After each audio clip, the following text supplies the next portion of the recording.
pense que c'est important d'être orgueilleux dans le stand-up et dans la vie en général. Orgueilleux, ça veut pas dire insister, ça veut dire résister. Ah, c'est pas mal cette phrase. Regardez comme ce champion Conor McGregor, il a perdu, il a touché le sol devant tout le monde et après il a dû répondre aux interviews. Il faut vraiment du courage. Il a dit qu'il a fait des erreurs et qu'il reviendrait plus fort. Et ce qu'il a fait, il est revenu plus fort et il a gagné. Donc faites comme Conor McGregor.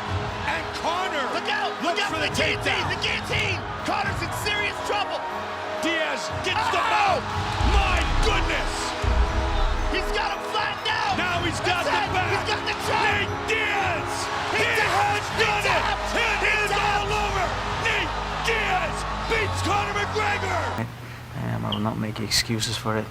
I will assess it and come back. The notorious Conor McGregor. Faut résister à la frustration et revenir un peu plus fort. On va voir ton téléphone. Je vous donne un exemple très concret. C'est pas parce que les gens vous disent non une fois qu'ils vont vous dire non 1000 fois. Il y avait un élève à moi qui voulait faire des scènes ouvertes et envoyer ses vidéos, ça marchait pas trop. Donc on a décidé de préparer son passage, donc on fait un montage de ses meilleurs hits, c'est comme un best-of de tout ce que vous avez, quoi. Vous gardez que le meilleur du meilleur. C'est un truc spécial scène ouverte. Voilà, il n'y a pas de honte, il y en a plein qui font ça. Donc on a fait ça, on a attendu une bonne représentation où je savais qu'il allait avoir du monde. On a filmé avec une caméra, une bonne caméra qui a une bonne prise de son. Je lui ai mis le meilleur ordre de passage. Et on a bien chauffé la salle juste avant qu'il arrive. Donc il a fait une bonne vidéo où il a eu des applaudissements pendant son passage, bravo. Donc après je lui ai envoyé rapidement la vidéo, il a pu renvoyer ses vidéos à différentes scènes ouvertes et de là il a réussi à jouer un peu plus sur d'autres scènes ouvertes. Il faut être orgueilleux, un peu orgueilleux dans un bon sens du terme.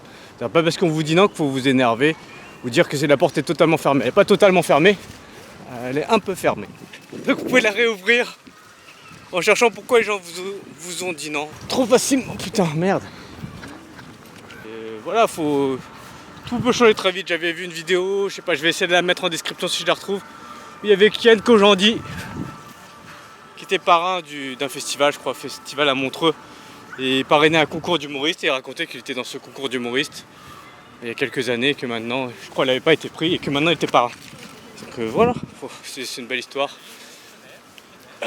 Celle de Kian Kojandi. Il ne faut pas revenir avec la haine, dire vous m'avez refusé il y a quelques années, maintenant je suis une star. Vous m'appelez comme parrain, bah non, il faut rester cool. Des fois on vous dit non pour une raison à une époque, on change d'avis. Quand vous êtes connu, soyez orgueilleux, n'ayez pas la haine, ça sert à rien. Gardez votre énergie pour améliorer votre passage. Ok, attention, il s'approche. Tac. Genre. Il y avait une émission qui s'appelait On ne demande qu'à en rire sur France 2. Il y a eu deux sessions, je crois. Il y a une première session, après l'émission a repris. De mémoire, c'était ça. Lors de la première session, c'est pas que j'ai essayé d'y participer, mais on recevait des mails, tous les humoristes, pour y participer. Donc on était sollicités par la télé, donc on était un peu flattés. Et pour faire l'émission, il fallait envoyer une vidéo, il fallait choisir un des exercices à faire, donc il y avait un thème, puis envoyer une vidéo de démo. Donc moi, à l'époque, je jouais déjà un petit peu, j'avais déjà mon spectacle. Donc dans ma tête, même si j'ai un point de le dire, j'étais quasi sûr d'être pris. Je sais pas, c'était dans ma tête, j'étais un petit peu prétentieux. Donc j'ai fait la vidéo, mais je l'ai fait un peu par-dessus la jambe. Ça se dit encore cette expression par-dessus la jambe? Franchement, j'envoie la vidéo et j'attends la réponse. Donc je pensais vraiment faire l'émission. Et réponse, c'était non. Donc finalement, j'ai pas fait l'émission. Et j'ai attendu la deuxième session, ça a repris l'émission et cette fois, je me suis mieux préparé. J'ai vraiment pris le sujet, j'ai fait la vidéo. Avant, j'ai testé mon passage sur scène. Et cette fois j'ai été pris et j'ai pu faire 4 passages, aux alentours j'ai fait 7 passages en tout de l'émission. Sincèrement je considère que ça m'a beaucoup apporté.